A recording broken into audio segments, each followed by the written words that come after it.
Salam sejahtera bagi rekan-rekan Komisi PI yang ada di rumah masing-masing.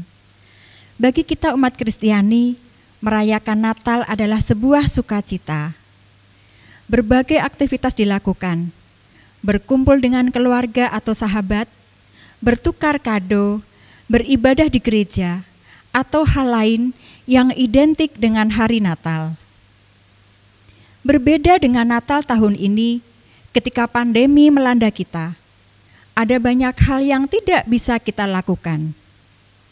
Akan tetapi, dalam kondisi seperti ini, bagaimana kita tetap bisa melaksanakan ibadah dan perayaan Natal tanpa mengurangi makna Natal dan tanpa mengabaikan protokol kesehatan. Mari kita mulai kebaktian Natal Komisi Pekabaran Injil GKMI Kudus. Kita menyembah dan memuji Dia dengan menaikkan pujian, Hai mari berhimpun.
Mari kita awali kebaktian Natal Komisi PI ini dengan berdoa.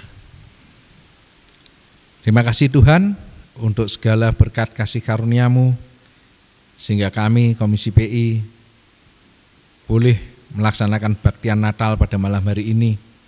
Dan kiranya Tuhan, kebaktian Natal pada malam hari ini Tuhan, boleh bermakna bagi kehidupan kami, sehingga kami pun Tuhan, boleh benar-benar merasakan kelahiran-Mu dalam dunia ini, dan kami pun Tuhan boleh melaksanakan amanat yang Kau berikan bagi kami, terutama pada anggota Komisi PI Tuhan, sehingga kelahiran-Mu Tuhan ke dalam dunia ini benar-benar boleh dirasakan oleh banyak orang. Akhirnya Tuhan kami serahkan dari awal hingga akhir kebaktian Natal Komisi PI ini hanya di dalam tangan-Mu yang penuh kuasa. Di dalam nama Tuhan Yesus Kristus kami serahkan doa kami. Amin. Sambutan Ketua Komisi PI GKMI Kudus disampaikan oleh Bapak Sulistianto. Salam sejahtera dalam kasih Tuhan Yesus Kristus. Kebaktian Natal tahun ini sungguh sangat berbeda. Pandemik COVID-19 yang muncul akhir tahun lalu memaksa kita untuk menyesuaikan segala sesuatu yang dilakukan, termasuk kebaktian Natal Komisi PI GKMI Kudus tahun ini. Berbeda dari tahun-tahun sebelumnya, Natal kali ini kita rayakan tidak bertatap muka secara langsung, melainkan secara daring. Namun demikian kita berharap meski Natal kita rayakan secara daring, tidak mengurangi makna akan sebuah peristiwa 2000 tahun lalu, di mana Mesias Sang Juru Selamat lahir di dunia untuk menyelamatkan semua umat manusia. Inilah bukti kasih sayang Allah kepada kita. Sudahkah kita menyambut kasih dan jaminan keselamatan kekal yang disediakan melalui kelahiran Mesias Sang Juru Selamat? Saya berharap Bapak, Ibu, saudara-saudari dimanapun berada yang menyaksikan dan mengikuti kebaktian Natal ini melalui daring tidak melewatkan kehadiran Juru Selamat di dalam hati kita masing-masing. Dalam kesempatan ini, izinkan saya mengucapkan terima kasih kepada semua pihak yang mendukung dan terlibat dalam kebaktian Natal ini, sehingga semua dapat berjalan sesuai harapan.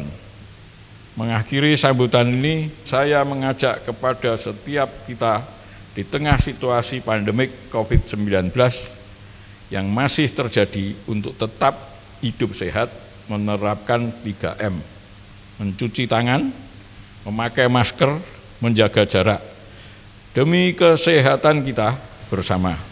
Dan tentunya kita berdoa agar pandemik COVID-19 ini segera berlalu. Selamat Natal 2020. Selamat menyambut tahun baru 2021, kiranya Tuhan memberkati. Mesias Sang Juru Selamat telah datang. Dengan sukacita, mari kita sambut Sang Mesias. Selamat, selamat datang.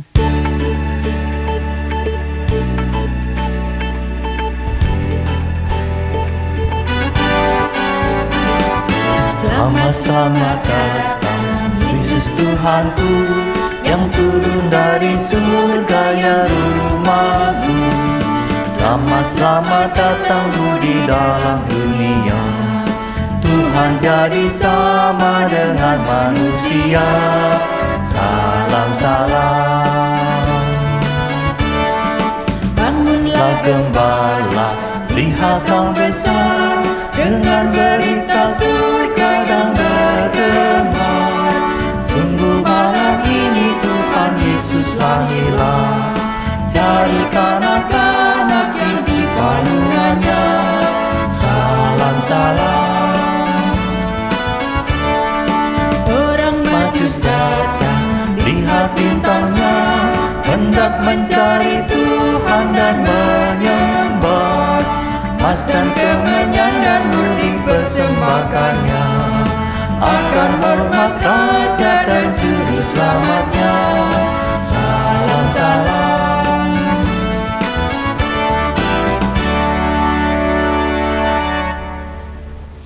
Tiba saatnya penyalaan lilin Natal. Untuk mengiringi penyalaan lilin Natal, mari kita pujikan lagu Malam Kudus.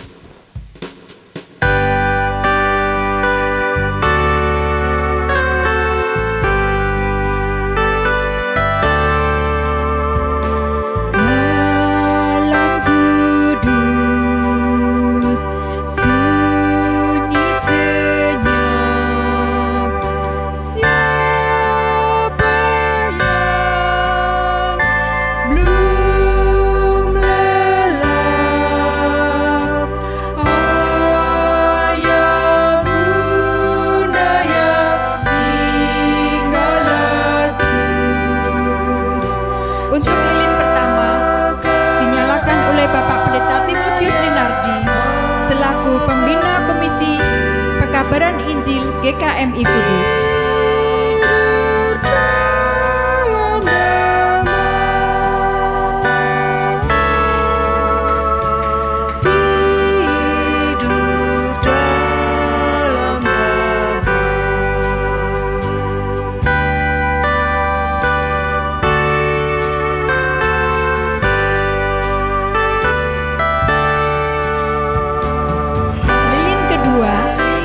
Bapak Dwi Susanto selaku Ketua Departemen Misi GKMI Kudus.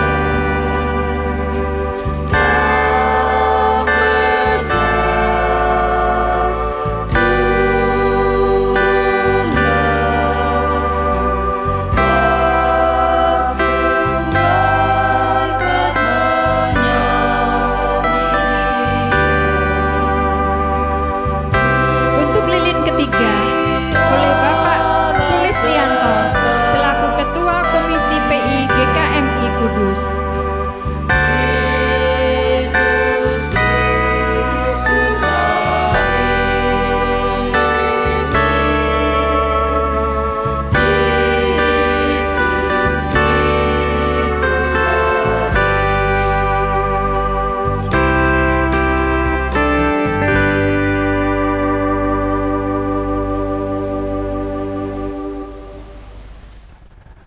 Salam sejahtera bagi kita semua, khususnya rekan-rekan Komisi PI yang ada di rumah masing-masing.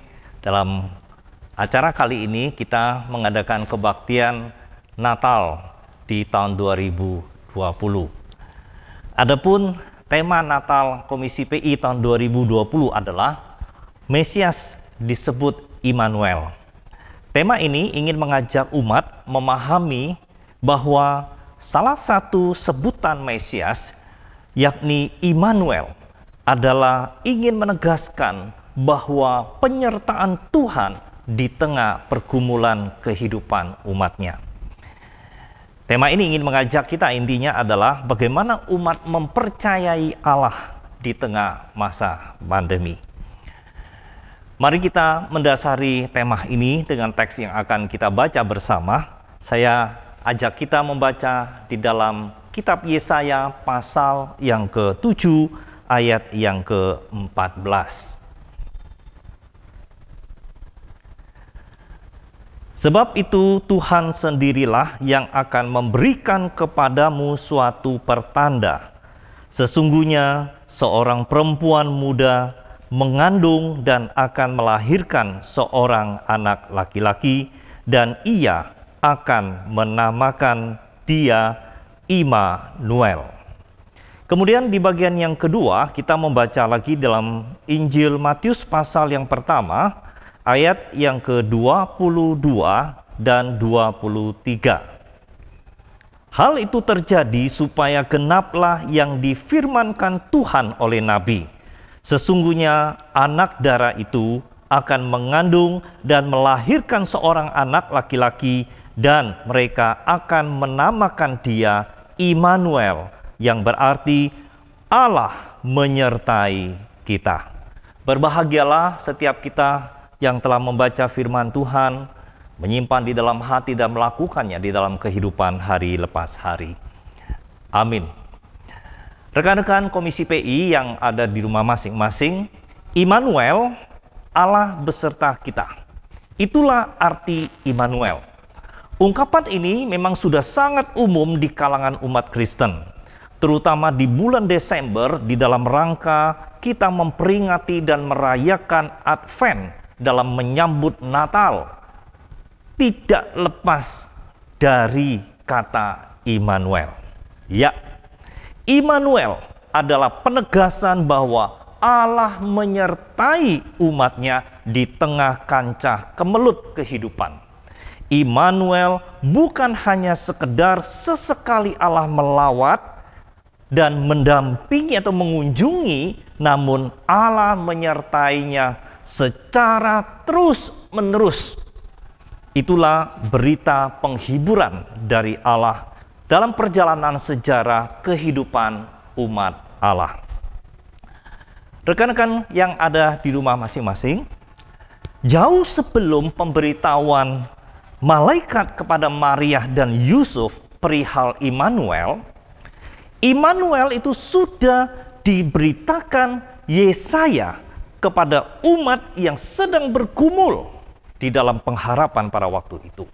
Nah, di dalam rangka kebaktian Natal Komisi PI kali ini dengan tema Mesias disebut Immanuel, kita akan bersama-sama merenungkan dari teks Yesaya pasal yang ke-7 ayat yang ke-14 dan Matius pasal yang pertama ayat yang ke-22 dan 23. Dan kita akan bersama-sama melihat apa yang Tuhan ingin bicarakan kepada setiap kita. Bapak Ibu yang dikasihi oleh Tuhan, rekan-rekan Komisi PI, munculnya konsep tentang Immanuel dalam teks Yesaya dan Matius itu ada satu kesamaan di dalam hal latar belakangnya.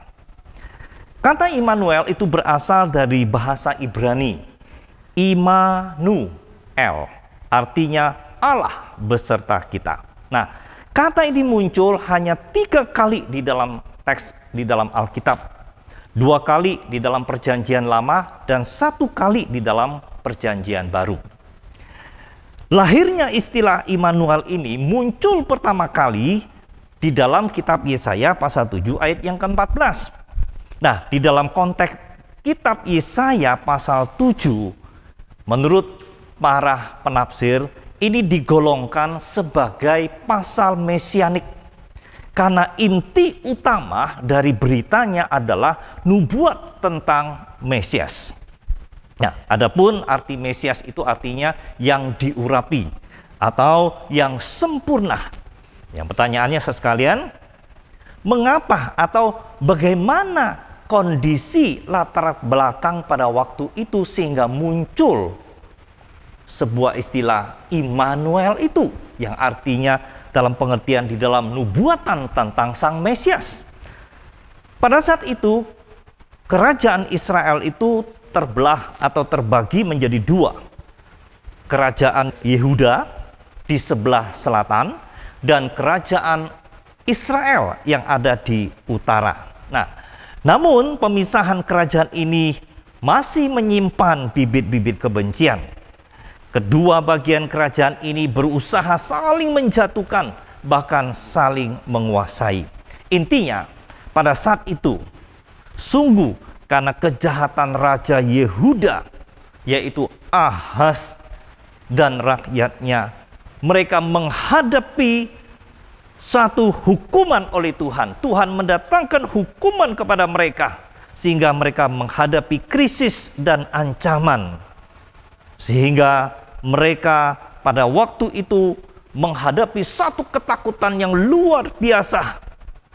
Karena mereka diperhadapkan dengan kerajaan Israel Utara dan kerajaan Aram. Jadi konsep munculnya Immanuel itu dalam konteks perang, saudara. Nah, ibu bapak yang saya kasih dalam Tuhan, rakyat dan raja ketika mendengar ancaman itu, mereka sangat mengalami ketakutan, bahkan gemetar seperti pohon ditiup angin, karena pasukan musuh telah masuk ke wilayah sekutu yaitu Israel untuk menggalang kekuatan dan menyerang mereka. Nah, pada waktu itu Raja Ahaz sendiri sebagai Raja Yehuda menunjukkan bahwa ketidakpercayaannya kepada Tuhan. Oleh sebab itu dia tidak mau meminta tanda kepada Tuhan. Pada saat itu kita memperhatikan bahwa ketika penghukuman itu datang dengan tujuan supaya mereka bertobat, tapi nyatanya mereka tidak mau. Namun kita perhatikan di dalam situasi seperti inilah Tuhan itu tetap berada di tengah-tengah umat. Sebagai buktinya di dalam situasi seperti ini, di tengah-tengah situasi yang sangat mencekam, bahkan sangat menakutkan sekali, Tuhan berfirman. Tuhan mengutus Yesaya dan berfirman kepadanya. Oleh sebab itu Yesaya mengatakan hal sebagai berikut. Sebab itu Tuhan sendirilah yang akan memberikan kepadamu suatu pertanda. Nampaknya jelas bahwa tanda yang ditujukan kepada Raja Ahaz ini agar mereka mempercayai atau mempercayai penyertaan Tuhan kepada mereka. Lalu, apa yang menjadi tandanya itu? Dikatakan bahwa sesungguhnya seorang perempuan muda mengandung dan akan melahirkan seorang anak laki-laki dan ia akan menamai dia Immanuel. Nah, masuk di sini muncul kerumitan. Yang menjadi pertanyaannya, siapa yang dimaksud dengan perempuan muda dan anak laki-laki yang disebut Immanuel itu? Para penafsir Alkitab mencoba memahami bagian ini dengan beberapa pendekatan. Yang pertama, perempuan itu adalah seorang ratu yang melahirkan seorang pangeran, tanda penyertaan Tuhan. Nah, menurut pendekatan ini, pangeran itu adalah Hizkia, anak dari Raja Ahaz sendiri, yang menjadi tanda dari penyertaan Tuhan.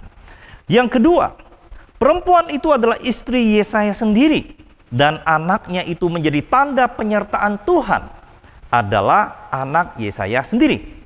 Yang ketiga, nubuatan ini tidak menunjukkan secara personal pada sosok tertentu, namun lebih pada ibu-ibu di kerajaan Yehuda yang akan melahirkan anak-anak sebagai tanda penyertaan Tuhan bagi umatnya. Dan yang keempat, perempuan ini adalah Maria, dan yang disebut Immanuel itu adalah Yesus. Dan pendekatan yang kelima adalah nubuatan ini di dalam jangka pendek tergenapi di dalam diri Hizkia, yaitu anak dari Raja Ahaz. Nah, sekaligus dalam jangka panjang tergenapi di dalam diri Yesus Kristus. Nah, pendekatan ini ingin mencoba menggabungkan pendapat pertama dan keempat. Nah, saudara sekalian, apapun pendekatan penafsiran kita, nampaknya beberapa hal ini menjadi jelas di dalam pemberitaan Yesaya. Pertama, tanda itu harus dapat dimengerti dengan akurat oleh Ahaz. Yang kedua, lewat tanda itu Allah ingin menegaskan dan membuktikan penyertaan Tuhan bagi umat Yehuda pada waktu itu. Nah, rekan-rekan Komisi PI yang saya kasih dalam Tuhan, apa toh maknanya bagi kita? Allah itu mengenal kondisi umatnya dengan baik. Allah menggunakan pendekatan yang paling mengenah untuk menegaskan dan membuktikan penyertaannya bagi umatnya. Dalam konteks kita membaca teks ini, khususnya bagi Ahaz, tanda yang Tuhan berikan itu begitu jelas dan bahkan telak menggambarkan Immanuel, Tuhan beserta kita. Nah, rekan-rekan Komisi PI yang dikasih oleh Tuhan, mengapa Tuhan menawarkan, memberikan tanda kepada Ahaz? Jawabannya adalah, selama hidupnya Ahaz itu tidak pernah mengakui Tuhan. Karena itu Tuhan menawarkan tanda supaya pekerjaan Allah itu dapat menjadi bukti. Ketika hal itu kemudian terjadi atau tergenapi, maka tidak ada lagi yang bisa menyangkal bahwa Tuhanlah yang bekerja. Tanda adalah bukti bahwa Tuhan itu hidup dan bekerja. Namun Ahaz, kalau kita membaca teks ini secara keseluruhan, menolak. Tidak mau, aku tidak mau meminta tanda di ayat yang ke-12. Dengan menolak tawaran meminta tanda, itu sama dengan menolak untuk menaruh percaya penuh kepada Tuhan. Nah, oleh sebab itulah kita melihat ada satu persoalan terdapat di dalam teks ini. Apakah Allah diam dan Allah berhenti? Oke. Apakah karya Allah di dalam bangsa Yehuda yang menjanjikan Sang Mesias berhenti seketika itu juga? Tidak. Namun karena kasih setia Tuhan tidak berhenti di situ. Sebaliknya, bukti dari kasih setia Tuhan kepada umatnya di dalam Yesaya pasal 7 ayat yang ke-14 itu mengatakan, Allah sendirilah yang memberikan suatu pertanda, yaitu janji kelahiran Sang Mesias yang disebut dengan Immanuel.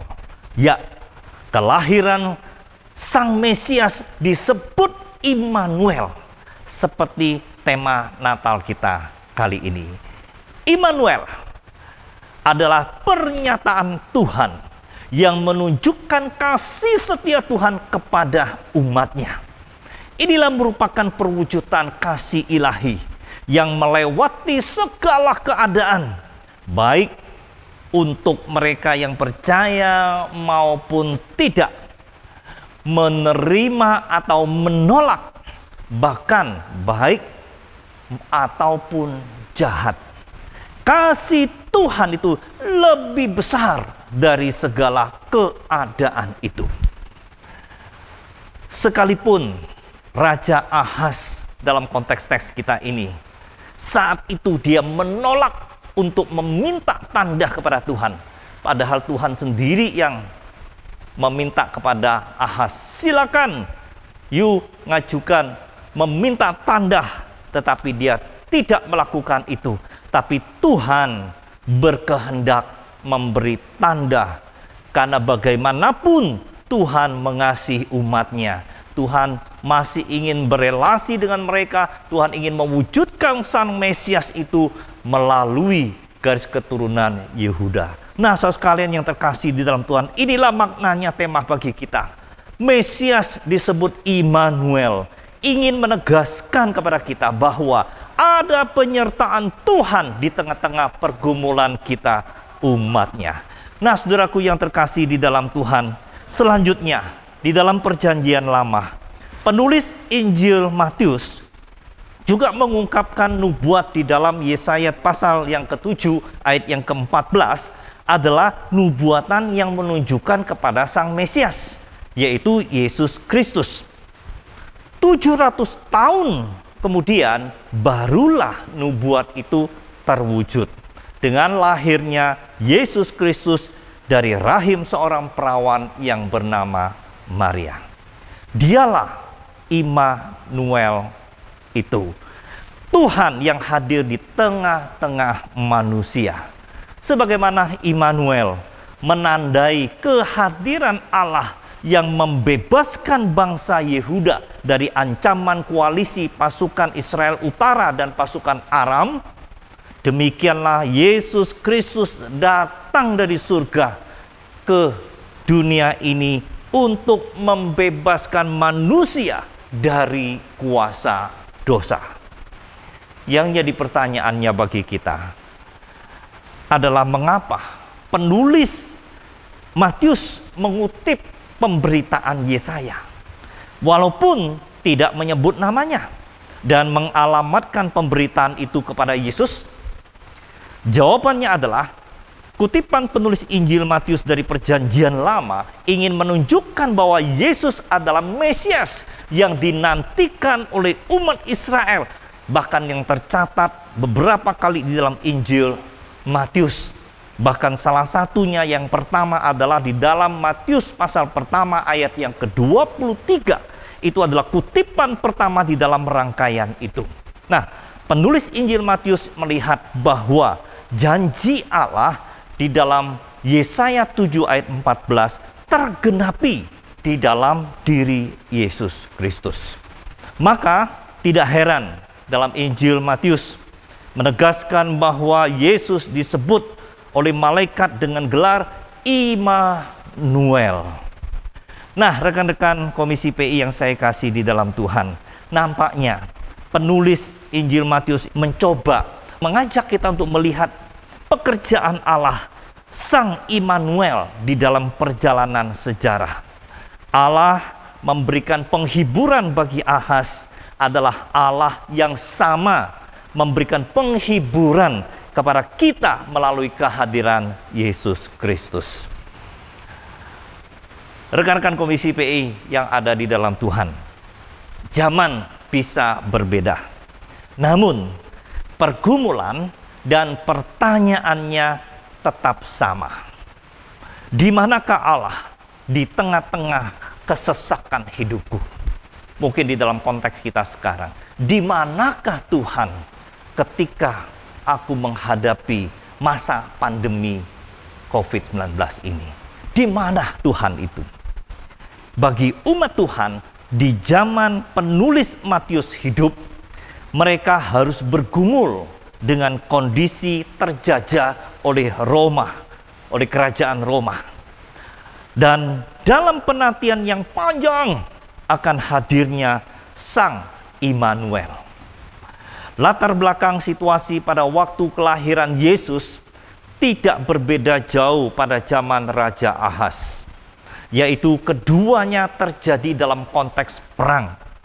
Zaman Raja Ahaz, Yehuda tertekan oleh Raja Israel Utara dan Aram. Sedangkan zaman Matius, umat terjajah oleh kerajaan Roma. Rekan-rekan Komisi PI yang saya kasih di dalam Tuhan, zaman boleh berubah, namun pergumulan dan pertanyaan relatif masih sama. Di manakah Allah di tengah pergolakan zaman ini? Walaupun nubuat tentang Immanuel ini tergolong rumit untuk dipahami, namun kita bisa meyakini bahwa nubuat tentang Immanuel dan penggenapannya itu memperlihatkan kepada kita bahwa Allah peduli terhadap persoalan yang dihadapi oleh umatnya. Pada masa pandemi ini, yang menjadi pertanyaan perenungan bagi setiap kita, apakah saudara meyakini bahwa Allah beserta dengan saudara? Bila Yesus adalah Sang Immanuel, Allah beserta kita, apakah kita mengaku percaya juga mengalami penyertaan Tuhan dalam setiap aspek kehidupan kita? Apakah dalam menghadapi berbagai persoalan dan kesulitan hidup, kita membuka diri terhadap penyertaan Allah? Atau mengandalkan kemampuan diri kita dan pengertian diri kita sendiri? Itu pertanyaan perenungan bagi kita. Pada zaman ini, Allah membiarkan seluruh dunia menjerit karena serangan wabah COVID-19.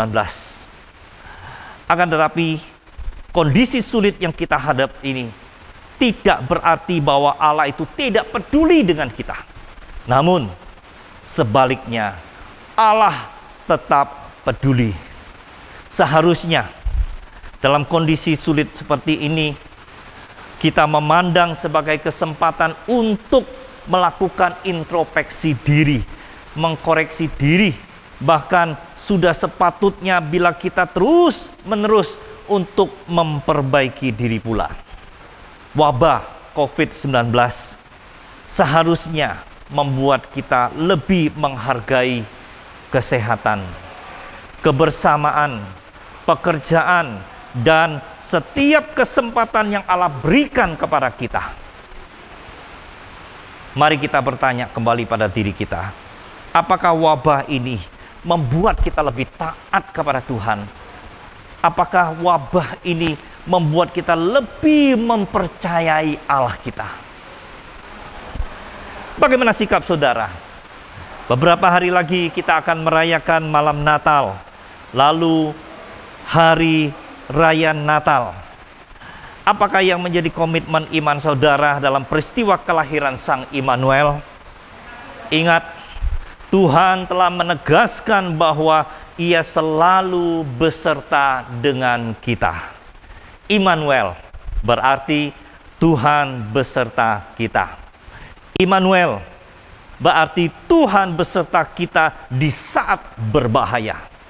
Immanuel berarti Tuhan beserta kita dalam masa-masa sulit. Immanuel, Tuhan beserta kita ketika kita sedang mengalami kesepian. Immanuel berarti Tuhan beserta kita ketika ada kebutuhan dalam hidup kita. Akhirnya, Natal kali ini ingin mengingatkan kepada kita bahwa ada satu jaminan bagi kita untuk tetap tenang dan menjalani hidup ini. Sekalipun hidup ini penuh dengan pergumulan, penuh dengan tantangan, dan penuh dengan marah bahaya, tetaplah tenang dan percaya, sebab Tuhan beserta kita. Immanuel. Pertanyaan terakhir, apakah yang menjadi tanda kehadiran Allah bagi kita di tengah masa pandemi seperti ini? Yesaya menjawab, Immanuel, Tuhan beserta kita. Matius menjawab dengan jawaban yang sama, Immanuel, Tuhan beserta kita. Inilah maknanya tema kita. Mesias adalah Immanuel, berarti masih ada penyertaan Tuhan di tengah masa pergumulan kehidupan kita, khususnya ketika kita sedang menghadapi masa pandemi ini. Tuhan ingin mengajak kita tetap mempercayai kepada Dia yang adalah Immanuel. Immanuel berarti saya mempercayai Allah, menyerahkan hidup saya kepada Dia sekalipun saya menghadapi masa pandemi. Selamat Natal, selamat merayakan datangnya Immanuel di tengah-tengah kita. Amin. Tuhan memberkati. Mesias Juru Selamat telah lahir. Dengan sukacita, mari kita mewartakan lahirnya Sang Juru Selamat. Hai, siarkan di gunung.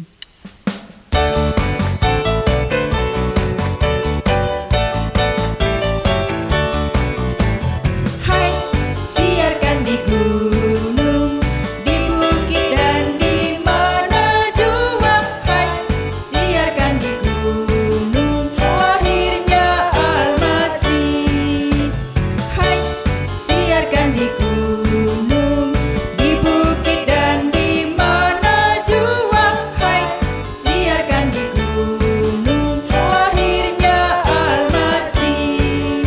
Di waktu kaum gembala menjaga dombanya, terpancar dari langit cahaya mulia.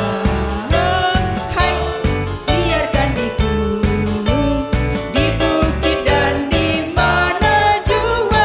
Hai, siarkan di gunung, lahirnya Al-Masih.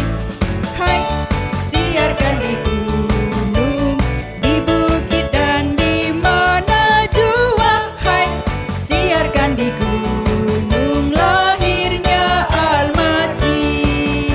Gembala sangat takut ketika mendengar nyanyian bala surga, gembita menggelegar. Hai, siarkan di gunung, di bukit dan di mana jua. Hai, siarkan di gunung, lahirnya Al-Masih. Sebelum doa penutup, kita akan saksikan persembahan pujian dari rekan-rekan Komisi PI GKMI Kudus.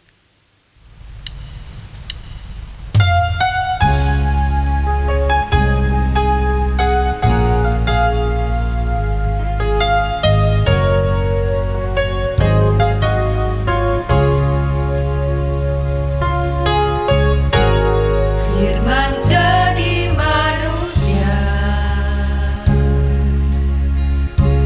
diam di antara kita.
Doa penutup dan berkat disampaikan oleh Bapak Pendeta Timotius Linardi. Mari kita berdoa. Ya Tuhan, kami bersyukur hari ini kami telah menerima sabda-Mu. Kami telah belajar tentang Immanuel, Tuhan yang hadir di tengah-tengah kami. Tuhan yang telah lahir, bahkan memberikan kekuatan, kemampuan bagi kami untuk menghadapi berbagai macam kesulitan. Bahkan kuasa kasih karunia Allah Immanuel itu tidak dipengaruhi oleh apapun. Namun ajarlah kami untuk taat kepada Tuhan, untuk mempercayai Tuhan di tengah-tengah masa pandemi. Kami meyakini Tuhan yang adalah Immanuel itu tidak meninggalkan kami, bahkan bersama-sama dengan kami menghadapi masa pandemi. Terpujilah Engkau dimanapun kami berada, rekan-rekan Komisi PI, berikan semangat, keyakinan iman yang teguh, dan hati yang sungguh berserah, karena Allah yang Immanuel itu lahir dan ada di tengah-tengah kami. Terpujilah Engkau. Biarlah kabar Immanuel itu bukan dimiliki oleh orang-orang yang ada di Alkitab saja, tapi di zaman sekarang ini kami boleh menikmatinya, apalagi ketika kami sedang mengalami kesulitan yang cukup besar. Ya Tuhan, Allah Immanuel, kuatkan kami, teguhkan kami. Demi nama Kristus Sang Immanuel kami berdoa. Rekan-rekan sekalian, kita akhiri kebaktian Natal kita pada tahun hari ini. Mari kita menerima berkat dari Tuhan. Kiranya Tuhan memberkatimu dan melindungimu. Kiranya Tuhan menyinari engkau dengan wajah-Nya dan memberi kasih karunia. Kiranya Tuhan menghadapkan wajah-Nya kepadamu dan memberi damai sejahtera. Mulai malam hari ini sampai selama-lamanya. Amin. Bapa, terima kasih. Bapa, terima kasih. Bapa di dalam surga, ku berterima kasih.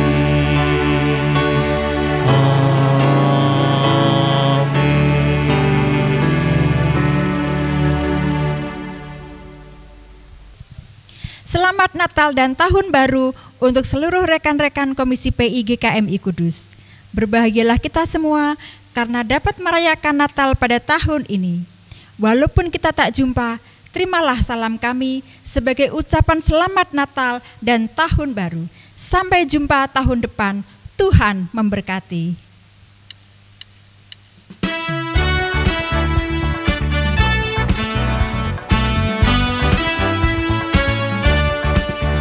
Selamat Hari Natal, selamat Hari Natal, selamat